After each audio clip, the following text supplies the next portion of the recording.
Mark, let's just start with the terms industrial automation. Now, it conjures up thoughts of Skynet and like ransom robots coming to life. What is the definition of industrial automation that a common person like me would understand? Well, I think first of all, I need to get you a role in our marketing group, because that's exactly what industrial automation is. And in fact, just recently we were doing let's call it a pitch to our recent intake of graduates, and we referred to ourselves as the sexiest part of the business. Okay, so we were talking all things robotics and software, and effectively having a business here that allows customers to operate at their maximum efficiency. So, and it kind of generated quite a few questions that were based around, okay, that sounds great, but how do customers get going on this journey, which I know we're going to talk a little bit more about today. Yeah. So, automation's been around, well, let's go back 100 years or so. You could say Henry Ford and the creation of the production line was the first examples of that. And you can even go back way before that in ancient history where people had like. What is the issue with automation at present that you feel there's a role for Schneider Electric to solve? Well, I think I'd probably ask the question in a slightly different way in terms of issue. I'd spin that round to opportunity. So when I look at the UK and Ireland, we're the 9th largest manufacturing country and zone in the world, and we are the 24th in terms of our robotic adoption. So when you look at those two league tables, the first one is exciting because it's big enough, there's a big enough mass there, but the second one is disturbing, quite frankly. And we see a significant opportunity for robotics and automation alike. And then when you dig a bit deeper in terms of IoT and augmented reality and AI and other topics on a very similar nature, then you start to see what we could do together here in the UK. And look, I have to say, I think you're right. Automation has been around for quite some time. And I think what we're seeing now, in particular, actually, after the past 20 months, nearly 24 months, is a realization through reshoring, is a realization through the whole sustainability topic, that our customers are kind of asking us, well, how do I protect myself, number one, for the future? And secondly, how do I operate at a much more effective rate? So I think the opportunity still sits with us. And in fact, it's a discussion I've been having more recently with the MTC here next door to us in Coventry, which is how do we accelerate that message out into the market, and how do we get our customers on board with how to, because we've got the technologies that sits there today. When you talk about where we are now, one of the things that people fear about automation is job losses, right? And really, that we ought to explore that before we go on. There are changes that happen, and you can go back and you can think, I'm old enough to remember the A to Z and Kodak, and they don't really exist now for young people. People have their maps on their phones. You don't go and develop, unless you're really old school, your photos in boots anymore. So there will be changes in automation, but that doesn't mean there aren't opportunities elsewhere. How do you deal with people, you go to a customer and they go, it sounds great, Mark, but I have staff, what will that mean for them? And these are legitimate concerns people have about bringing in mass automation, particularly in manufacturing. Yeah, it's a great question, because we've gone through the same journey ourselves, actually. So one thing that's not known about Schneider Electric globally is that we have around about, give or take, 165 global manufacturing sites ourselves. And in the past, since 2016, late 2016 to now and beyond, we've gone through a program that we call Smart Factory. And so when you look at Smart Factory, well, what does it mean? Well, it basically means we should be doing the same in our factories that we're asking and promoting and talking to our customers about from a consultancy perspective, right? So we say, well, let's drink our own champagne. So we started that journey back in 2016. And you're absolutely right. It was there was fear. Yeah. There was what's going to happen, how we're going to cope with this, what are we going to do? And actually, we did our first factory in northern France at a place called Le Vaudreuil, just north of Paris, there by about an hour. And it was a very basic factory. It just produced some very basic products for us, which was, 2 copper plates with some springs in a plastic box to simplify the product. But we learned a lot by introducing Smart Factory to that facility. And we learned a lot about the kind of people that we actually needed going forward. We learned a lot about culturally, how do you address some of those concerns and fears. So one of the big statements that we made right at the start was, there are going to be no job losses at this plant. Wow. But what we're going to do is we're going to look at the way that we operate today and where we think we need those people, those heads, to focus their attention in the future. Because ultimately we were, I guess, a traditional operating facility at that point. It's 45 years old. It's in northern France. We've been doing things for that length of time. Nothing's going wrong, guys. No need to panic. So we took a very cultural approach to our change, and I'm delighted to say that that still maintains as one of our thought process and pillars today, is that people are critical to the adoption of automation in the future. And actually, when I think back to when I visited the facility, there were some very different, I'd say different people taking us around the facility, showing us what had happened and how that had been done. So it was no longer traditional operational people.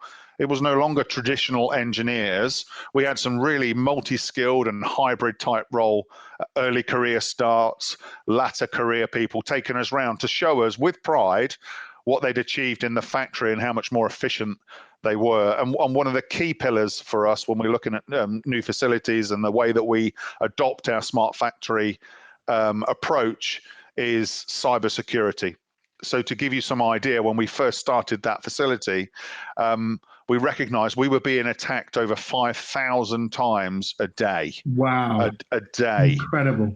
And this is on a product that, with the greatest respect, it's not got the highest level of intelligence in it. So we thought, well, perhaps we ought to start thinking about how do we protect ourselves more globally. So to answer your question, it's a redeployment, not necessarily a loss. You talk about smart, and we'll talk about cybersecurity in a minute, but that's a really interesting thing that you say, you make the factory smart. So this is why I do enjoy the conversation with Schneider, because you do it yourselves. All the things that you kind of talk about, you do yourself. So what did you find? Did you find efficiency was better? Did you make savings in energy? Did you find production perhaps worked smarter? What would you say that you learned from the changes you made in that factory alone, for example? Yeah, well, again, great question, because we took the projects on not as a piece of marketing opportunity, to be frank. We took it on from a P&L perspective. So we were very, very challenged. Well, that's what customers would do anyway. They wouldn't be different. People do it for the reason of their P&L, weren't they? That's what they come to. Precisely. So we were looking about, well, how do we impact the bottom line? So if I think all facilities, let me give you a holistic view first, and then we'll come back down to the specifics on that site.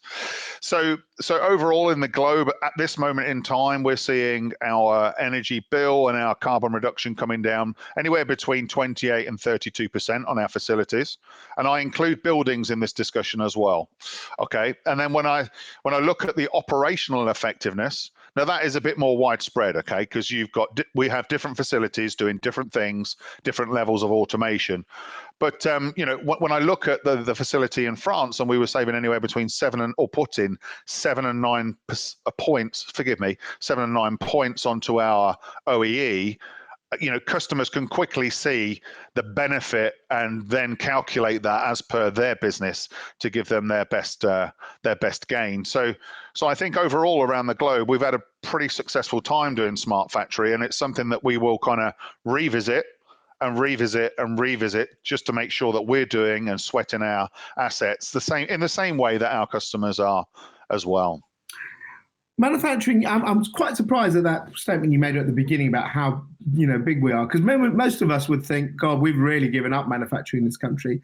But with Brexit in particular, with what's going on with the investment towards a pathway to net zero, there's lots of very clever small startups and innovative companies. Are your solutions really for, dare I say, retrofit solutions for big manufacturing plant? Or could a small startup making some chips or doing something in software use some of this automation itself? Where do you see this market? Well, I'm pleased you picked up on point one, actually, because point one has been very interesting for us over this last period. And I was only doing some research actually with my colleague Chris Collins in Ireland a couple of weeks back, sorry, just before Christmas there. And we now start to understand that there are over 40 startups in Ireland looking at robotics. Okay. So when I look at that, we're thinking, well, how do we get access to that market? And we're the perfect solution provider for all ends, to be frank, because our methodology, and I go back to Smart Factory, is, well, think small but act big and then scale.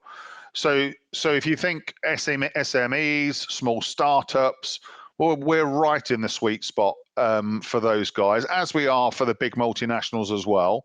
But we work with our machine builders in the UK. So there's over 3,500 machine builders in the UK. Now, not to coin a phrase, but not so many people know that there are 3,500 machine builders here in the UK, right? So, so again, we kind of fit from a scale perspective, but we also fit from an application point of view as well. So we work with, I guess, across the spectrum, is fair to say.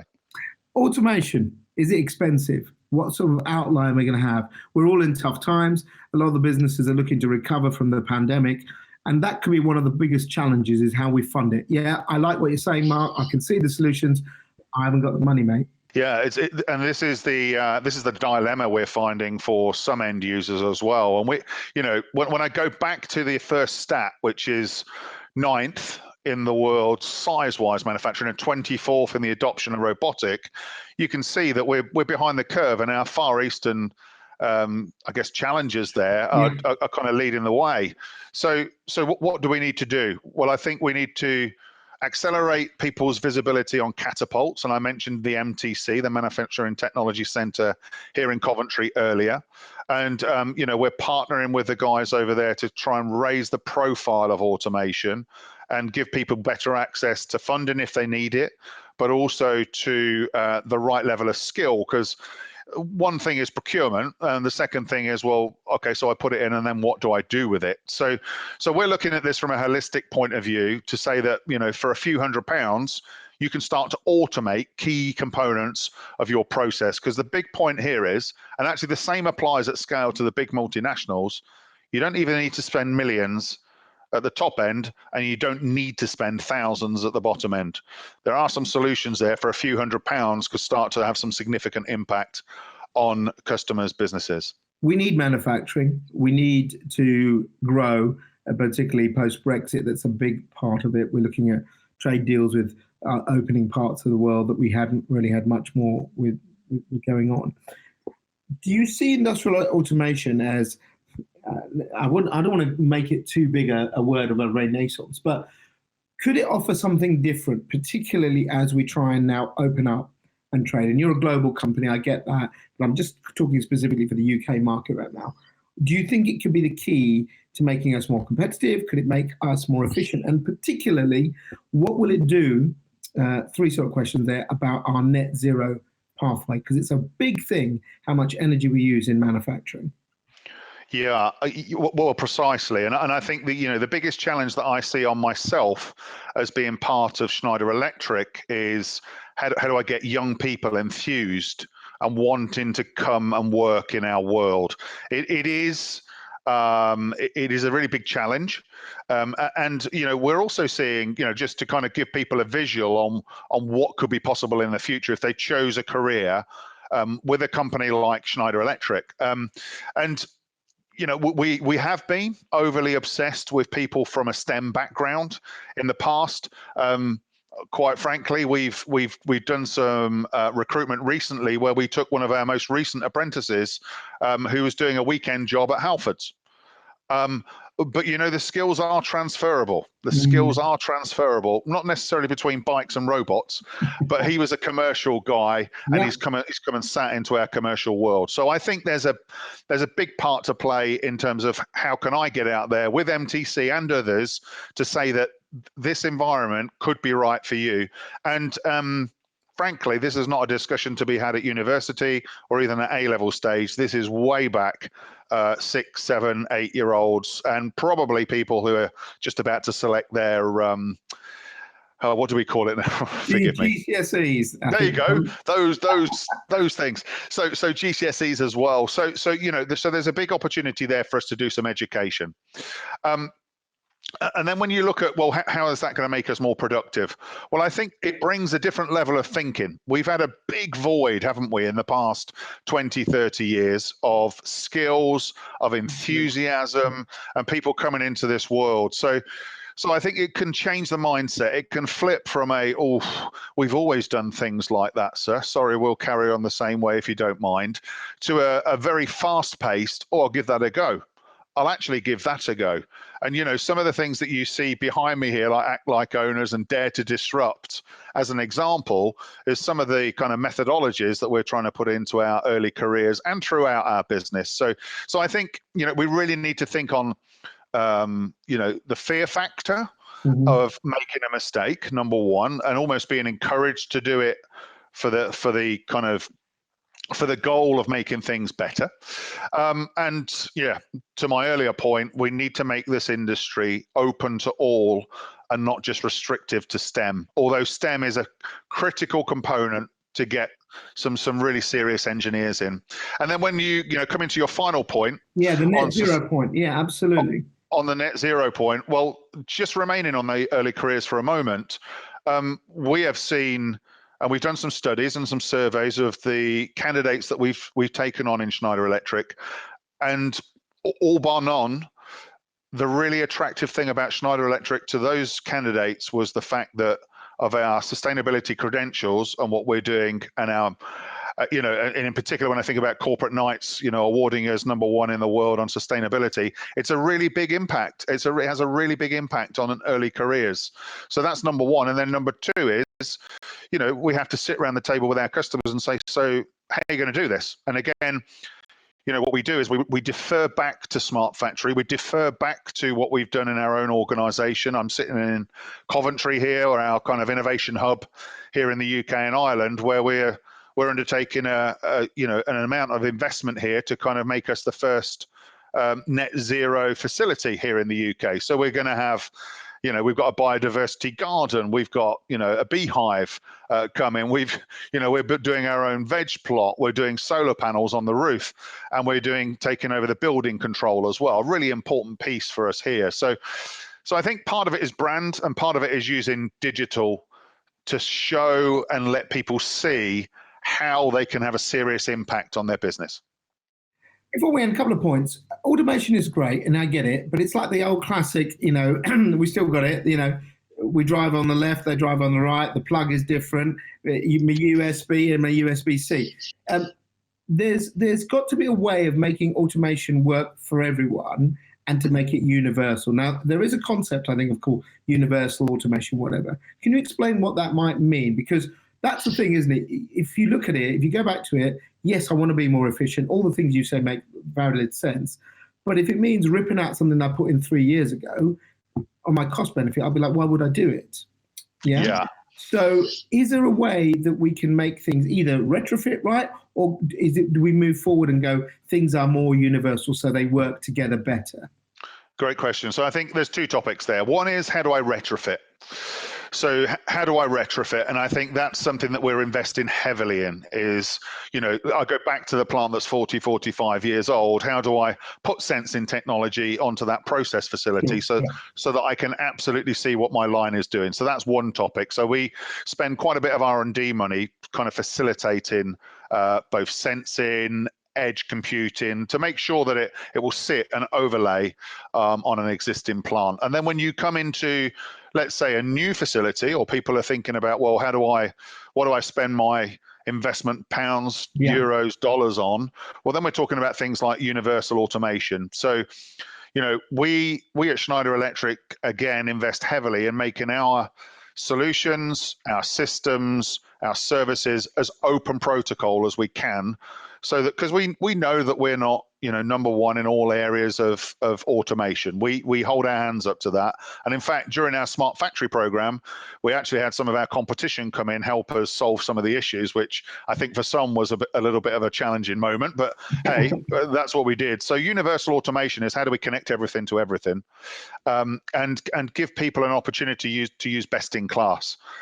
And we like to think that we have the solutions to solve a number of areas.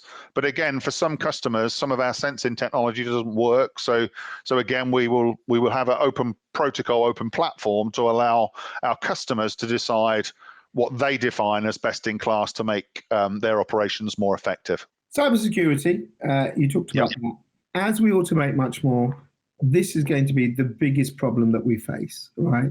People hacking in, people already do it with people's home hubs, trying to get it on that, right? You don't need to steal a car anymore. You just pull up with a little laptop and away you go, code for the Wi-Fi signal, whatever it is, the signal they use.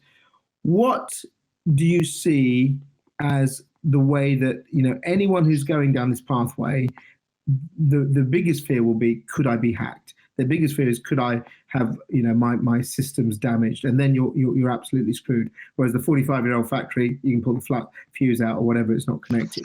So what are you going to do about that? And how do you reassure people about the cyber security element as you say everything becomes more interconnected? Well, I go back to the smart factory philosophy again and say, if I think about the three core pillars, there is data, cyber, and people. And, honestly, the cyber threat is, let's be absolutely clear, is often opened up by people not having training, by people not being skilled, even at base level. So I think there's a responsibility on companies like ourselves to educate people on that topic, because we had to go through the same process ourselves. So I think we can share some best practice on that in that space. And it's very, very similar, isn't it, to the topic of sustainability. We often talk to customers who don't know where to start, and often that's the challenge. It's not, I don't know how to solve it, because again, automation has been around for 100 years and we know how to solve it. It's where do we start to solve it? And that's the same message really for cybersecurity. So I think I go back to Smart Factory, and it's people. It's how do we get people best placed to work with cyber, and then how do you get the skill set, if not internal, external, to help and protect your facility, both at OT layer and also in the IT space as well. So we're having some really good discussions with some of our key clients at the moment, just talking through the process, not necessarily how to solve the issue at this moment in time, so that we get a baseline of our project. To end with, are you excited about this trend? Because a lot of people say, I speak to a lot of people in the electrical industry, what we're going to have with our networks, as we move to EVs and heat pumps. We're in the biggest change probably since the electricity was put in London in 1926, right? So it's a huge shift that's happening. You can see changes in what we're doing regarding our food production, lots of changes around clothing, all of that. Something has shifted after COP as well. You can see that the world is now looking that we have to do something. Do you think this is an exciting time for what these technologies can do? I have never been so excited to be in my industry at this moment in time. I really try and impress this on our early careers as well. I say you are joining us at a time with growth, with aspiration, with us having a bit of a target to reach, an aspiration for them to be the kind of canvassers of technology in the future. So that excites me, number one. Number two is I think there's a realization that certainly from organizations, that automation can play a significant role for them. Not in all cases, but in a lot. So that's the piece that really excites me. And I reflect back on the first year of COVID, where our opportunity input and conversations and interactions with our customers grew by 300% on the topic of sustainability. So I think we're right in the sweet spot of a timeline to really make a transitional difference here in the UK. And the other piece that really excites me, I have to say, is the investment that's coming into the UK. I mean, I'm almost pinged daily on either a new facility or an extension or expansion or a new entrant into our market. So I guess with all those components in mind and what we're kind of trying to achieve at Schneider Electric and the message, yeah, I'm really excited. Certainly for this year and beyond. I think we've probably hit it just about right. So if you're an early career starter watching this feed here, I'd be thinking this is exactly the right moment to jump and come and join a company like Schneider Electric and really make a difference in our manufacturing space. Mark, thank you so much for your time today. Really appreciate it. Thank you for the invitation. I've enjoyed the conversation. Thank you.